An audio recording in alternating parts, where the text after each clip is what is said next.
Okay, I think we'll get started here, folks, a little after 2:30. Welcome, everybody, to the ACCSP Coordinating Council meeting.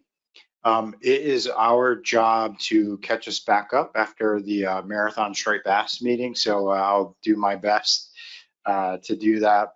So let's get right to it. And the first order of business is the agenda. Are there any changes to the agenda that anyone wishes to see? Okay, actually, do we have anyone participating online from the council? We do. We have four. I've taken the liberty of running roll call for those of you in person, so thank you for doing that. And online, we have John Carmichael, Richard Cody, Dave Gleckner, and Greg Wojcik. We also have Julie DePhilby Simpson, our deputy director, who was out with an illness, but is participating remotely. Okay, thanks. Thanks, Jeff. So what if it's okay with you, I'll kind of look down this way to see if there's any hands up online. I'm assuming there are none for the agenda. Okay, great. Okay, are there any objections to approving the agenda as submitted? Please raise your hand. Okay, seeing none, we will consider the agenda approved by consent. Thank you all for that. Next up, I think, are the proceedings from the November 2022 meeting. Any edits, additions, deletions to those proceedings from anyone on the council? Not seeing any around the table. Anyone online? No one online. Are there any objections to approving those proceedings as submitted? If you do object, please raise your hand. Not seeing any around the table. No hands online. We will consider those proceedings approved by consent. Good. Thank you all very much for that. Next up, we have a spot for some public comment for things that are not already on the agenda. Is there anyone wishing to speak from the public on anything not on the agenda today? I'm looking up in the room here in the back. Not seeing any hands raised. Anyone online with a raised hand? No one online. Okay, we will move on from that as well. Okay, so next up on the agenda is our action item here. It is to consider the funding decision document and FY 2024 requests for proposals. As Jeff mentioned, Julie is not able to be with us in person, so Jeff is going to run through a quick presentation for us. So Jeff, whenever you're ready. Great. Thank you, Mr. Chair. And we have the presentation up. So again, welcome to everybody and thank you for participating and the time and considering the time. We will kind of take the RFP action item as it comes, and then I'll probably summarize the program updates a little bit more quickly as we go to leave time for questions if there are any at the end. So we've already made it through a bit of our agenda, so we'll run down right to the request for proposals. The proposal was included in the materials, and this becomes a more consistent version of the annual request for proposals. A couple of the highlights are listed on screen. Really, under Appendix A, there's only one project that is reaching year 6, its final year, which is kind of a step down or reduction. Total funding allowed for $43,000 if they choose to extend that proposal in this year. Also, the biological and bycatch committees met in February, and they were able to update those matrices. So while the RFP doesn't change, there's a considerable amount of work that went into updating those matrices for the guidelines of that, what goes with it and is in the appendices. Also at the Coordinating Council's November meeting, the Recreational Atlantic Implementation Plan was approved, and so that stands in for the updated recreational priorities, all the relevant dates, and of course the most important one to those that are looking forward to submitting proposals, assuming approval, Initial proposals will be due June 16th, 2023. And so those are the highlighted actions. Otherwise, it's a pretty standard year. We suggest looking for a motion to approve for discussion and a motion, and then I'll go over kind of where we stand for this year's funding before we get into the program today. Thank you very much, Jeff. First, any questions from anyone that you need clarified before we move forward with a potential motion? Not seeing any hands around the table. Anyone online with a hand raised? Okay, no hands online. So as Jeff mentioned, I think what we'll be looking for here is a motion to move this. So is anybody willing to make that motion? Okay, we've provided you with a motion. So all you have to do is raise your hand. Okay, it looks like Mel in the back there is willing to make that motion. Is there a second, or Renee with the second? So Mel, anything you want to add before we call a vote here? That'd be perfect, Mel.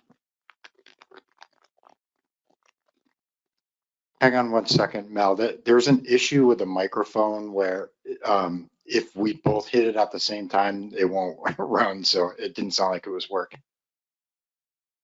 Hear me now? Okay, good. So move to approve the FY24 funding decision document and RFP as presented to the ACCSP Coordinating Council. Thank you, Mel. So motion made by Mr. Bell, seconded by Ms. Sobel. Any discussion on the motion?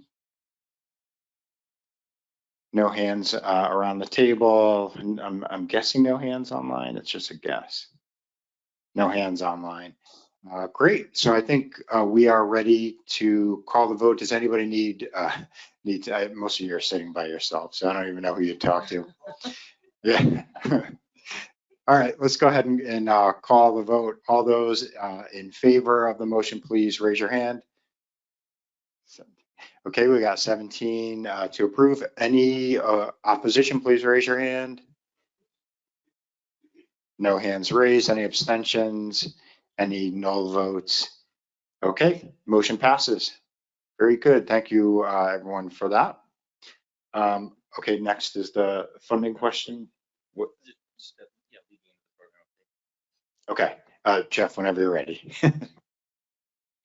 Great, thank you. And thanks to the Operations Committee and Julie Simpson for kind of preparing the RFP parts in preparation for this meeting. So I want to make sure that all are recognized. So this slide really talks about the FY24 funding perspective. So what money do we expect to come in under, or what proposals might we expect under maintenance? Where do we expect the ACCSP admin grant to be? What are the kind of incoming funds? So that information is kind of summarized on screen, but last year there were some unallocated funds of about $250,000 that was held within the ACCSP grant. And so when we're looking forward to new projects, and let me just pause for a moment. The maintenance includes Maine coming back in for lobster reporting, and kind of a few other projects cycling out, and the Rhode Island staying in at the $43,000 cap for year 6. ACCSP admin grant projected at level fundings from last year, and for incoming funds, level funding at about 3.535 million. So with that, the unallocated funds, we're really projecting almost $1 million available to new projects in this year's funding cycle. And so with this, I want to just take a moment and encourage partners within the RFP focus modules to consider resources for projects that extend or improve processes. So we'll update it a little bit later, but ACCSP staff have already been working with some of the committees, both through Operations Committee, Bio, Bycatch, RecTech, to move forward or begin with some ideas on some proposals that may come in. But we also recognize an operations committee had a long discussion that many partner staff are facing bandwidth issues for truly new activities. So the brand new idea, pilot study, new reporting program can feel a little bit daunting, even if the money arrives. And so I do want to just recognize that there's likely to be funds available and encourage folks to think about smaller projects that might be partner system data modernization, a process improvement, a workload efficiency, even promoting an existing program or greater migration to electronic reporting, ease of transferring data to the ACCSP system, aligning of processes so that there's kind of maybe a little less churn of what's going on. And of course, the big one, if there's a pilot test or to implement a new data collection design, those are always welcome. But I do encourage you to think about those smaller projects as well that might improve your efficiency as you do your work throughout the year. Did you want to pause for a question there? Yeah, maybe take a quick moment. Any questions on that before we move into the program activities update? Not seeing any around the table. None online, so looks like we're good. Jeff, you can continue on. Okay, thank you very much. This is just kind of a quick agenda list of what we're going to cover under the program update. Jumping right in to where we're at on current funding. Again, last year's total ACCSP funding was 3.53 million. The kind of phrase FINCrease, so the Fisheries Information Network had a bump up across the nation, and so there was a portion of that that came through to ACCSP. And for last year, there were 9 projects that were approved back in November, and then once the funding came through and was able to be passed on to those projects, those 9 projects are listed on the screen with the partner, their title, and the cost identified. So I do want to note that funds that also flow through the ACCSP to keep us successful and maintain a lot of the work. The entire MRIP state conduct grant supports 3 staff at the ACCSP as well as partner staff out in all of the states, Maine through Georgia. The FIS had 4 funded open proposals through ACCSP to our workshops in QMCI and to our related to data validation, presentation, and implementation on some of the software pieces. We also have some non-ACCSP admin grant funds that support FISMA, the Federal Information Security Management Act efforts, and the Safest Help Desk. So a bunch of activity does occur that comes in and is supported from outside of the ACCSP grant. On staffing, I'm happy to announce at the moment, all of our staff positions are filled. There's a link in there to look at the website and check and take a peek at who all of us are. Our most recent addition was Kranti Pala. He has over 14 years experience in kind of web and database developer with the EPA. He's been helping out and learning the ropes within ACCSP, helping out on some of our internal items as well as safest development, and really gaining his feet and ground to be able to move forward and support the software projects I'll be talking about soon.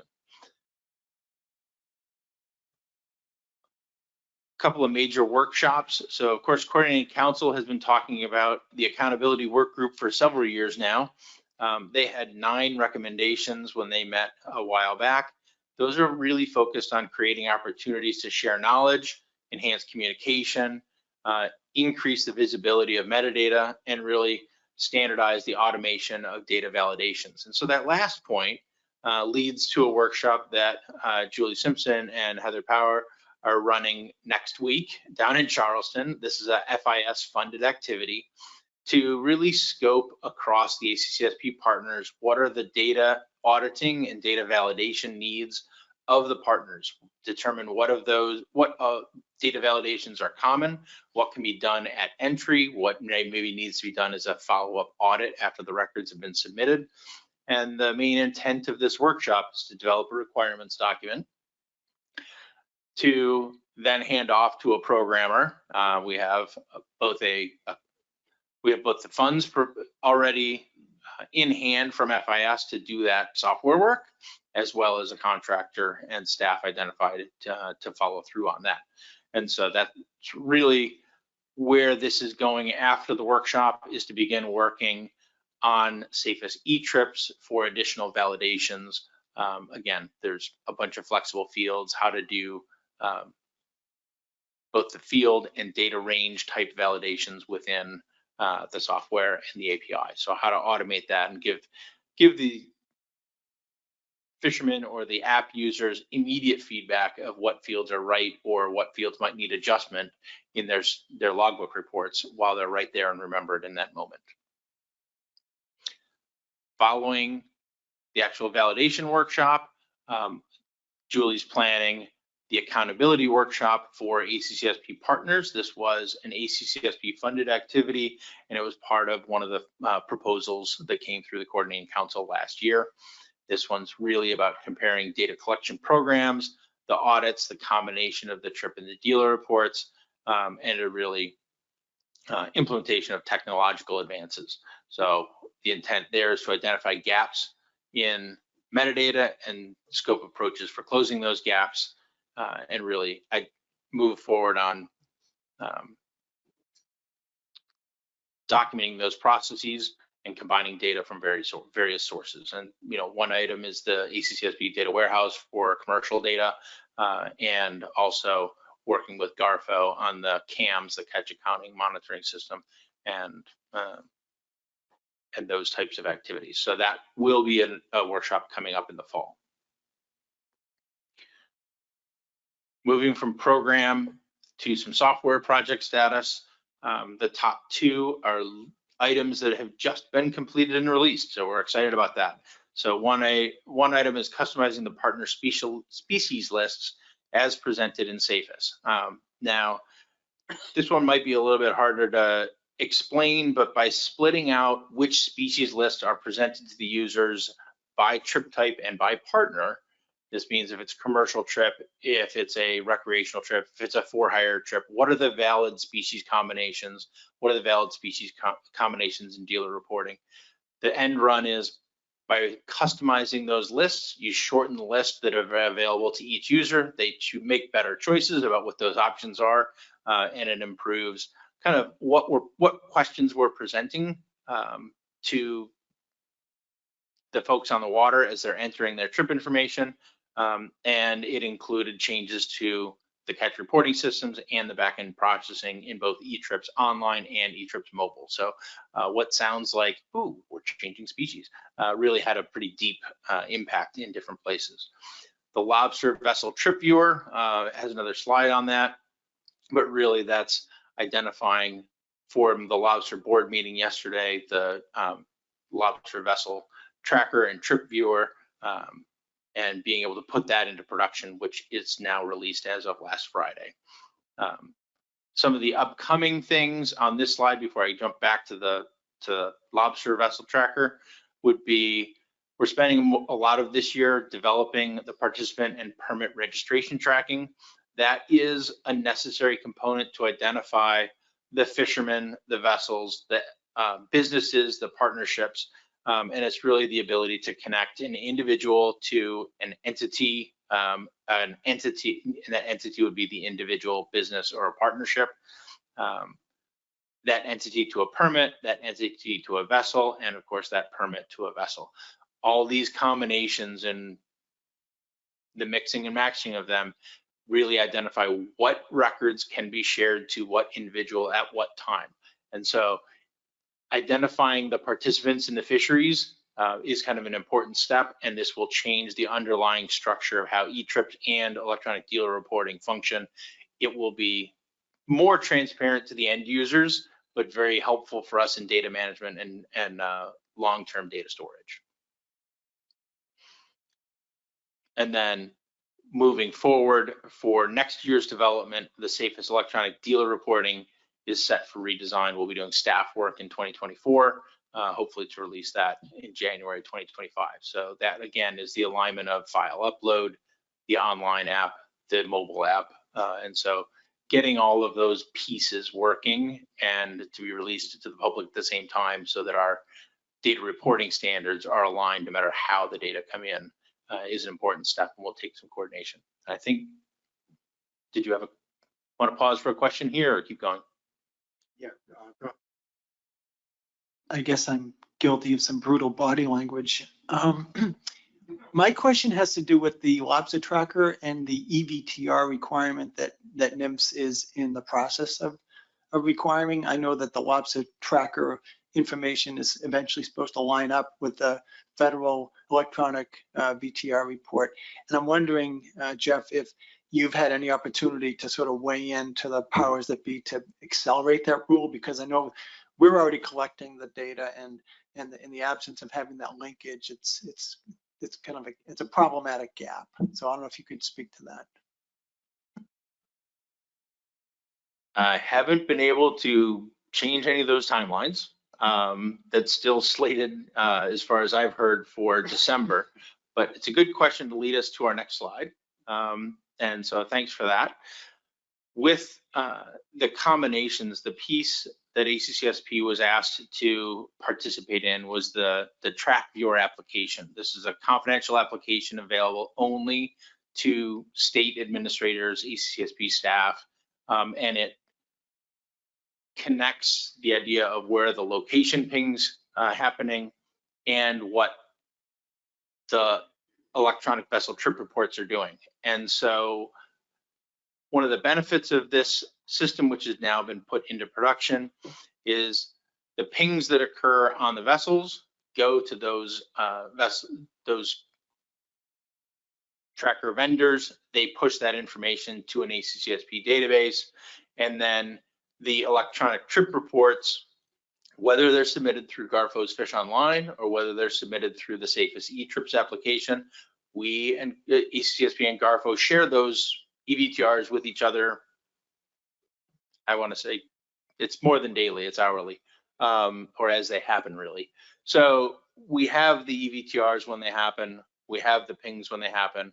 The picture that's on screen identifies a survey trip. This is not a confidential trip that I'm showing you at the moment, but it identifies where was the vessel saying the start and end points were of that trip.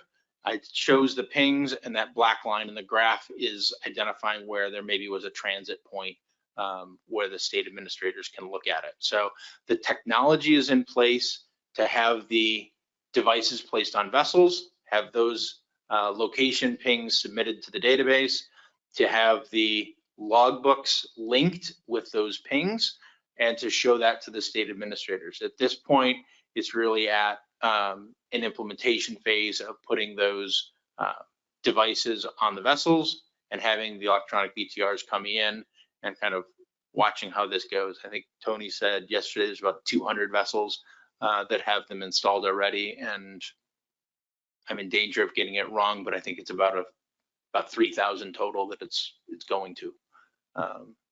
So does that lead you in the right direction?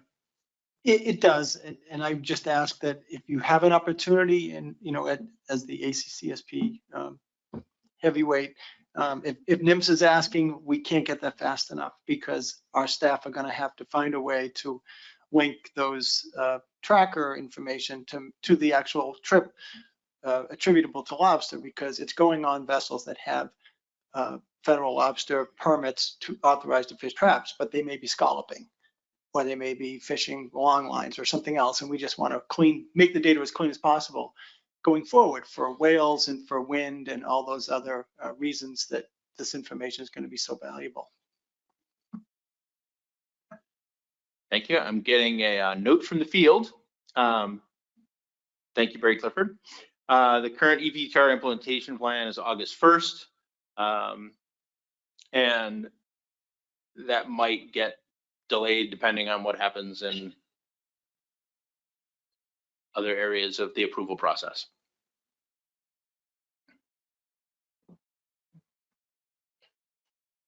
Thank you. So anyway, we're excited about the application. We are very aware that it's confidential information, confidential data really only available to the state folks or to the administrative level individuals. Just for your awareness, we have a variety of other ongoing software projects that's keeping our software development team quite busy. They're listed on screen, and of course, if you're interested about those, we can talk about those outside of the meeting. I'm going to keep moving here. Wanted to give you an update on the recreational fisheries project status. It's couched in the list of the implementation plan priorities that were approved in November.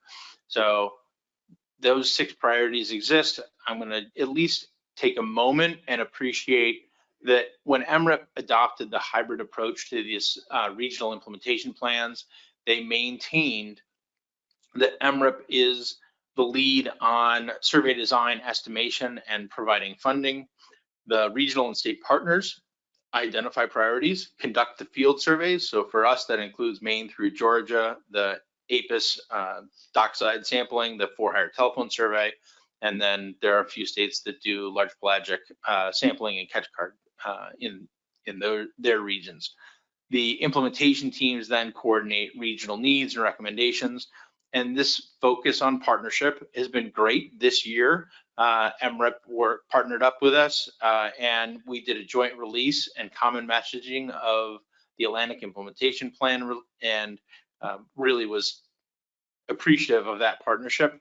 And I would encourage all of you around the table and your staff as members of the Atlantic regional team to work within this structure to kind of address your data needs. So if there's something that is pinging on your agency that is within those 6 priorities, maybe the RFP is an opportunity to address one of those. If there's something in those priorities or outside of those priorities that is important to your agency, again, please bring it up through the process and see what we can do to get that addressed long term. So the first priority update is really improving precision. The status there is that when the Modern Fish Act was approved, about $900,000 a year came through the ACCSP to support over 2,200 more 6-hour assignments of the APIS every single year. And so we've been doing that since 2020 and really looking forward to seeing how that goes in tracking some indicator species. So we have 6 species that we report back to MREP on every year and see if the additional sampling has improved PSEs overall. Another approach that was also just released by MREP is the surveys and statistical standards. They moved recently to show cumulative estimates for the current year and fully annual estimates for prior years, and the implementation of masking PSEs above 50 will be coming later on this year. And so those are items that really do move forward the visibility of higher quality data for use to support decision makings. And when the data don't match those guidelines, this potential and support to roll those things up. And question? Yeah, thanks, Jeff. Just curious, that 900,000, that's just for the Atlantic coast, and that's a constant. So over time, based on how costs are going up, we're probably going to be able to do less intercepts per year with that same amount of money. It's identified as sampling assignments, so a 6-hour sampling assignment that might go down a little bit as the costs increase. But those, as pointed out on screen, those numbers of assignments were allocated up and down the coast cooperatively between MREP, ACCSP staff, and the state staff of how many assignments the state could take on. There were more attributed to states with longer seasons or greater species diversity, and then the states really allocated them within the waves and modes that were most important. So staff are getting pretty efficient to be able to get out there and get the most intercepts as possible. One of the goals that APIS is trying to track and improve is minimizing the eligible anglers that are not interviewed. So saying in a more positive way, maximizing the eligible anglers that go through a site that can be interviewed. So if you get that percentage real high, that means your staff know what they're doing. They're getting it in touch with the people, and they're getting as much data as possible. Just a quick follow-up. Just more, have you seen improvements already in the PSEs? Do you have enough data from this at this point to see any changes? It's a little early to tell, and of course the funds came in late 2020, and then we had 21 and 22 to evaluate that. The first year, the number of intercepts went up by about 20%, and then last year, with the incorporation of the CESA survey, the number of intercepts went down again, and so PSEs haven't vastly shifted yet, but the intent within the staff working on the project and MRIP is to watch this for about a 5-year period and see if there's a shift. We're tracking the 2016 to 2020 as compared to kind of 2020 through 2024. And I had another question from Renee. Thanks, Jeff. My question is kind of along those lines. You know, we have all this extra funding to improve precision with additional assignments. I know I can speak from our state standpoint. We've really struggled to hire staff this year, and we are really struggling to try and fit a square peg in a round hole at times. So I'm just curious, I don't want to slow this conversation down, but partners around the table, is that a common theme this year? Okay, that makes me feel better in a really bad way. So thank you.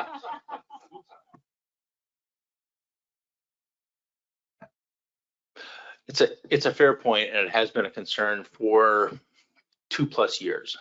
One of the things that we did this year was when we reworked the state-by-state budgets for the MRIP sampling, there were, where possible within state structures and other things, there were raises for staff and hourly staff to try and obtain and hold those good interviewers. There has been a difficulty in obtaining staff for a while now.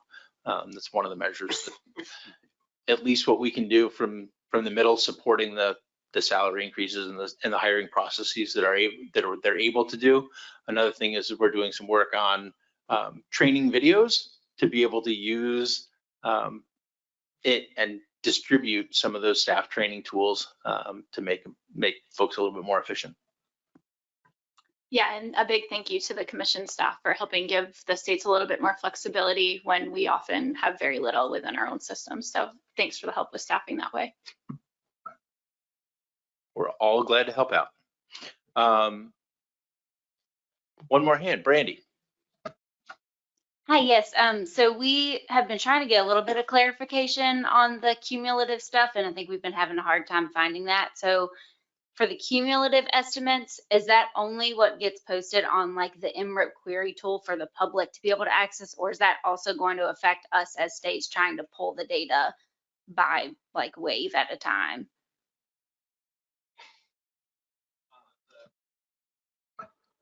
Thank you, good question. MRIP has had some webinars on this, and they changed their public query page within the last 2 weeks. I think Richard Cody has his hand up, so I'm not going to go too far into that and call on him.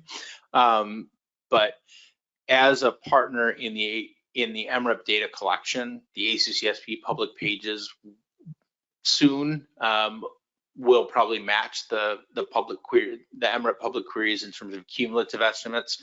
The detailed data are still able to be downloaded through MRIP, and we're kind of evaluating options for other data presentation as well through ACCSP. So with that, I'm going to pause and call on Richard Cody. Thanks, Jeff. Can everybody hear me? Yep, we can. Okay. Yeah, I mean, the main focus of the new presentation of the data is to draw attention really to estimates that don't meet a certain standard for publication. And you know, right now we're in the process of updating the information on our website so that it reflects more of the concerns related to, you know, imprecise data. So those data that have percentage standard errors of greater than 50%, so that 95% confidence intervals would be close to zero or contain zero. So we think that we're at a point now where we have to have some metrics in place to look at improvements to the surveys, but also have a way of gauging how the survey is performing, against the background of a lot of different factors. And you mentioned one there about staff retention, increasing costs, lower sample sizes, those kinds of things. So although it kind of puts a target on the survey in terms of drawing attention to it, I think it's a good thing in the long term. As far as what will be available to the state partners on the website, as Jeff mentioned, it's going to be cumulative estimates. So realistically, what that means is that we just add as the year goes by. So wave level estimates would not be available, throughout the year. So for looking at trends and those kinds of things within a year, you'd have to use some of the tools that we are making available to partners to get at custom level estimates or domain level estimates. So that's basically it. It does create a little bit of extra work for folks, but I think in the long run it draws attention to the limitations of the data, which I think hasn't always been a focus of data users in the past. Hopefully that helps. Thank you, Richard. With that, I think I'm going to keep moving forward a little bit. On rec fisheries, I've already covered most of the information on MREP state conduct. I will note that the tablets for the APIS that ACCSP developed and shared with the Gulf of Mexico have now been shared through Office of Science and Technology and are in use out in Hawaii. So kind of a good sharing point on technology development and efficiency for standardization of that data collection. Moving down to the priority 2, comprehensive for-hire data collection. The slide provides a fair amount of information. Right now, we're really just working with MREP on presenting a draft design and getting some technical review and feedback from MREP on that design. That process towards certification is iterative and does take a while. So while there's a fair amount of information on the slide, I think the main point for today is we're working on it. It's not final. We're trying to do our homework, and we'll ask me questions outside of the meeting, or we'll bring back a bit more final information as time passes. The next item on improving discard data is in a very similar vein. I've already mentioned that the Rec Tech Committee is working on a proposal. The purpose is to really address the concerns that we've heard that in the dockside survey, sometimes anglers are surprised at their end of the trip and either having species or weren't counting the number of fish that they were releasing. There are some rounding biases that occur. And so it's really developing a pilot project to try and use catch cards and a probabilistic design to get more information on release, catch, and potentially even lengths. And so their goal is to submit that proposal this coming June. Again, work in progress. Oops. Yes, Mr. Clark.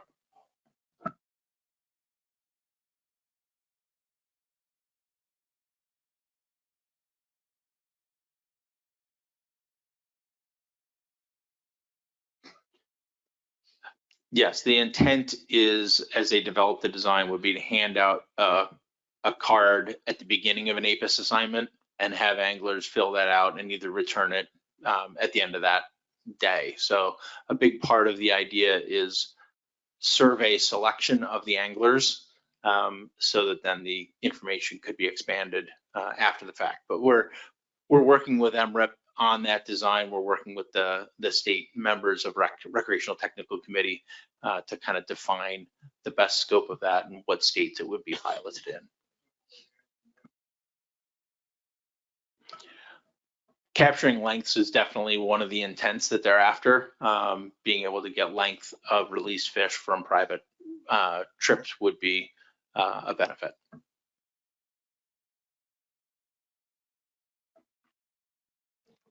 Okay, I'm going to move on to the data team. We have highlighted through the committee newsletter before that the spring data load came out. So that was officially released on April 17th. I do want to pause for a moment and say thank you to all of your staff who made that possible by providing the participant information and the files that then got coordinated in and merged and able to be presented. So we have PRFC participant data, and this year wasn't just 2022 information, but Maine and New York also updated their 2021 landings.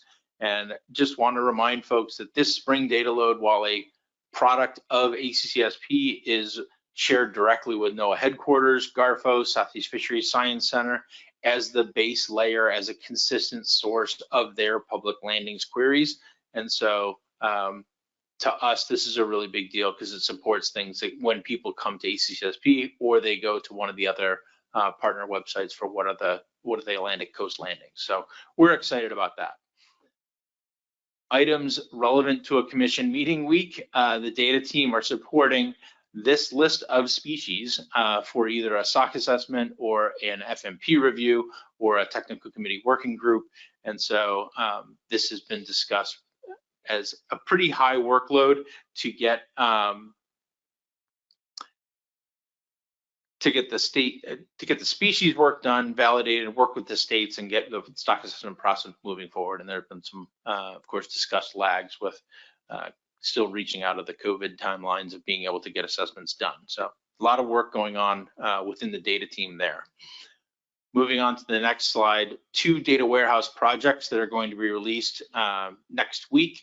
So within the confidential users, there are 2 projects that have taken about a year to complete with some outside funding. One is presentation of safest eTrips attributes. So an attribute is a custom partner specific data field. Examples of that might be a tag number or the length of a fish or the weight of a fish that is only collected for a particular species or group of species or partner. So those have been collected in Safest, but not as easily queried through the data warehouse. And those are going to be applied and visible to all of our partners next week. The other is a technology called Real Application Security. It's really changes within our data systems how we present the right rows to the right user at the right time. It should be transparent to users, although next week they'll have to change their passwords. But it's really about defining policies and not making copies of things internally and making it easier for us to maintain it and also enforce that row level security on a consistent basis. Almost done. Going to breeze over the information system security. Main point here is we continue, we're just finishing our FISMA, Federal Information Security Management Act, continuous monitoring. We do quarterly self-assessments, and we're just finishing an external audit, and we've got a really strong security posture when it comes to our systems and our data, and the ability for folks to be confident in what they're submitting for us and how we are stewards of the data collected under the authority of all of your agencies. Another program update, the committee newsletters were presented and published out with the meeting materials. We've had high success with the monthly distribution, the committee activities, feedback on content. One went out just yesterday and we hit a pretty high metric of 49% of the ones that were sent out got open. It said to 120 people. So people are actually opening and paying attention, and we're pretty excited about that. So that's the end of the program update section. And I want to pause and. Yep, thank you, Jeff. So we're kind of doing questions as we went along there, but just a quick look if anybody wants to go back to anything, any questions that you didn't get answered yet, please raise your hand. What's that? Oh, yeah, Richard, go ahead. Richard Cody, to be specific.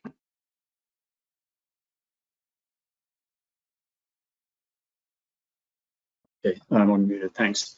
I had two questions for Jeff, and one goes back to an earlier part of the presentation where you talked about the validation workshop. And I was wondering if there was any consideration for that workshop in the scope of validation, because I think sometimes validation is sort of an unfortunate term when it comes to some types of survey methodology. So for instance, with the capture recapture methods that are used for logbook reporting in particular, the validation part is really the recapture of information. So it's used for validating reported information, but it's also used to account for off-frame effort. So for instance, where you would have vessels participating in the fishery that are not accounted for in the sample frame or in the list of vessels currently, on the frame. So I was just wondering if there's anything in that workshop that pertains to that function. And the reason I bring it up is that it sometimes, we think about automating as much of the validation component as we can, as a way to reduce response burden and other things. But in some cases, we may lose sight of the additional function that may be lost because of that. Jeff, you have a response? Go ahead. Thank you, and thank you, Richard, for bringing that up. I think the best response here is the need to be clear on our definition of validations. And so this was a mandatory reporting data field and data, value validation of what is being submitted. And that is, this workshop was not intended to address validations in the survey standpoint of two different data streams confirming the responses in the other one. And so I think your points about validations of survey designs and different data streams are well taken, and that's probably an area for open for a bit more work. Thanks. And the second question goes to the security information that you just provided, and particularly the RAS application security. Has there been any discussions with the other fins? RecFin, I was thinking of on the West Coast. They've had some, I would say some deliberations of late related to MOAs between states and RecFin, and then also maybe the Gulf as well. Because it seems ACCSP is sort of in the lead on, the security end of things, and some communication would probably be really helpful. Thank you. There was just a fisheries information system program management team meeting out in last week. Julie Simpson was there, and this was discussed at that point, whether it's FSMA or which is more of a process, or whether it is this actual technology, the real application security that we've chosen to implement. We've certainly shared these approaches and tools with the other FIN members. There is a significant workload and cost to implement or to follow the FSMA recommendations. We had some help getting started with that, working through Garfo, and we've had ongoing support either through FIS or through some other sources to get that FSMA support ongoing. So that's a staff time thing, it's a capability thing of the technology. And when it comes to the real application security, that's actually, our contractor has been, in the lead with Oracle. Many times we're IT geeky excited about this approach. So it's new, it's developing, and it's actually a very exciting piece to go forward with. The MOU agreements and things with the other fins certainly have an aspect about discussion that the FIS team is working on. And I need to catch up with Julie about more of what those discussions were, because that meeting just happened. All right, thanks, Jeff. All set, Richard? I'll take the silence as yes. So anyone else on the activities? Lots of activities going on there. Anyone online? Okay. Go ahead, Jeff. Thank you. I'm going to go the next slide forward and hand this back to you, Mr. Chair. We've got an opportunity for reconstituting or just confirming membership on the leadership team.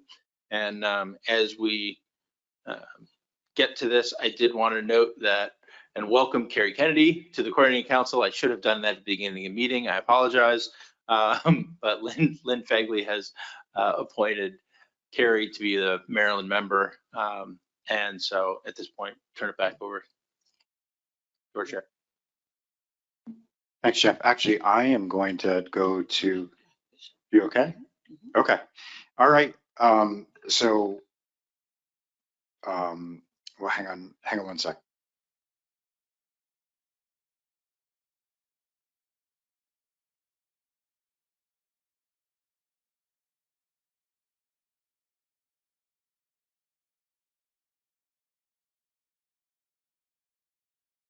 Yeah, thank you, Jeff.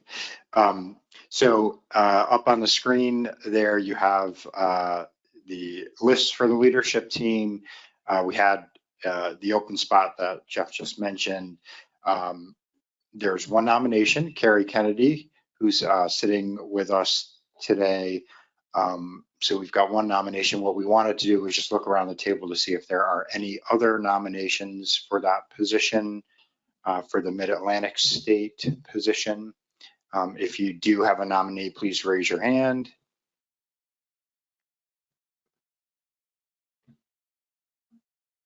Not seeing any hands around the table. No hands online either. Okay, so with that, I think we have the single nomination of Carrie for that position. And do we need to do a motion and a vote on that, Jeff? I'm not sure. Bob? Mr. Chairman, since I'm a member of this committee, not serving in my other role, I'll just comment. But I think you could just, if there's no objection, Carrie can be appointed to the leadership team. Great, let's do that then. So Carrie Kennedy has been nominated to the Mid-Atlantic State position. Are there any objections to that appointment? Please raise your hand if you object. Not seeing any hands around the table. Guessing that there's no hands online. I'm getting confirmation that there are no hands online. So congratulations, Carrie. You are officially appointed to the Mid-Atlantic State position on the leadership team.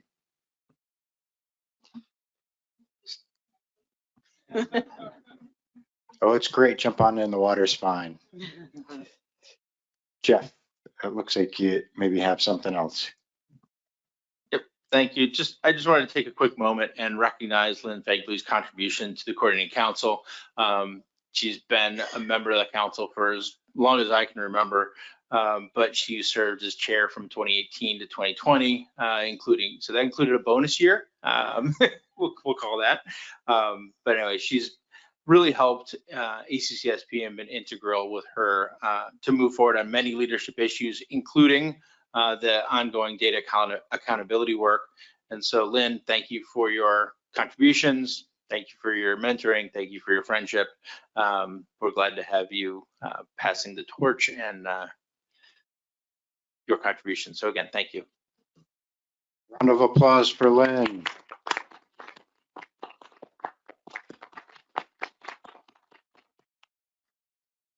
Okay, so now I'm gonna look to Kathy, who would like to offer a comment. Go ahead, Kathy. Hello, I just wanted to take a moment to seeing Jeff's presentation about the balance of funding for moving into the new proposal year and the new RFPs, and then seeing all the work that's being done behind the scenes that we don't usually see on a weekly, if not monthly basis.